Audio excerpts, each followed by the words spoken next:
pagi anak-anak kami sekalian, bagaimana kabar kalian? Semoga kalian semua dalam keadaan sehat dan tetap dalam lindungan Tuhan yang Maha Kuasa. Hari ini Senin 9 Agustus tahun 2021, kita lanjutkan pelajaran kita yaitu muatan PPKN dengan materi hidup rukun dalam perbedaan dalam kehidupan di sekolah dan di masyarakat. Yang pertama kita pelajari adalah bagaimana hidup rukun dalam perbedaan dalam kehidupan di sekolah. Nilai-nilai keberagaman yang ada di Indonesia merupakan kekayaan negeri kita, seperti keragaman suku, budaya, dan agama.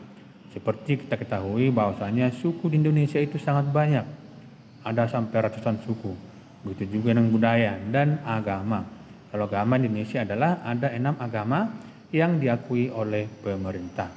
Nah, untuk menjaga semangat persatuan di tengah-tengah perbedaan yang ada, kita perlu memupuk sikap peduli, toleransi, dan mendahulukan kepentingan bersama. Nilai-nilai persatuan dalam perbedaan di sekolah. Berikut contoh kegiatan yang menunjukkan perbedaan di sekolah. Yang pertama, membantu teman yang mengalami kesulitan memahami pelajaran. Jadi kalau misalnya ada teman kamu yang kurang paham pelajaran, bisa kamu bantu. Yang kedua adalah melakukan piket kelas bersama-sama. Seperti biasanya kalau kamu pulang sekolah, kamu melakukan piket kelas secara bersama-sama. Yang ketiga, bermain bersama pada jam istirahat tanpa membeda-bedakan. Artinya ketika istirahat kamu bergabung dengan kawan kamu. Dan hanya kawan kompak saja, semua harus dikawani, yang satu suku atau juga yang berbeda agama. Yang keempat, mengumpulkan sumbangan untuk teman yang terkena musibah.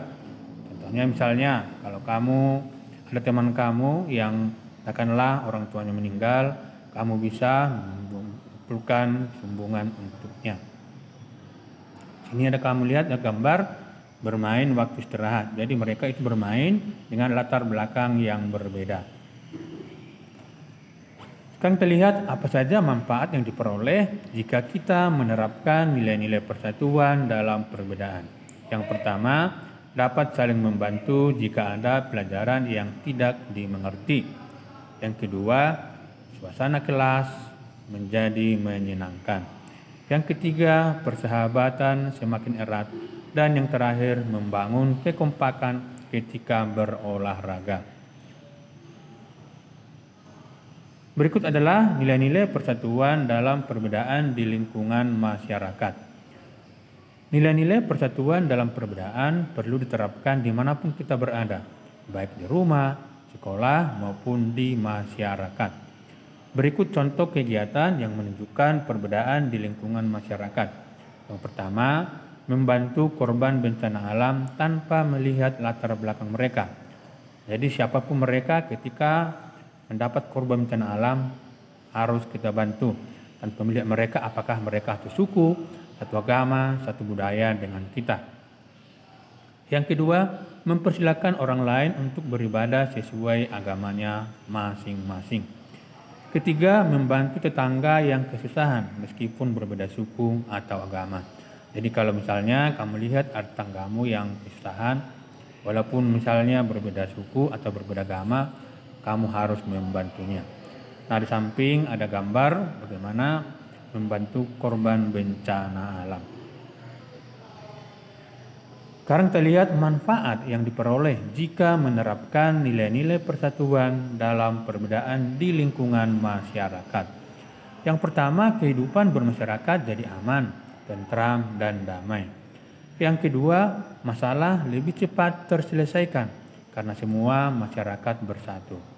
Yang ketiga, lebih banyak pendapat yang disampaikan ketika bermusyawarah. Jadi kalau misalnya ada permusyawarahan, kalau kita menerapkan nilai persatuan, kita akan lebih banyak mendapatkan pendapat. Jadi kalau misalnya tidak bersatu, ya pendapatnya itu tidak akan banyak. Jadi itulah manfaat jika kita menerapkan nilai-nilai persatuan dalam perbedaan di lingkungan masyarakat. Nah, anak-anak kami sekalian, demikianlah pembelajaran kita. Selamat belajar, tetap semangat, dan tetap jaga kesehatan.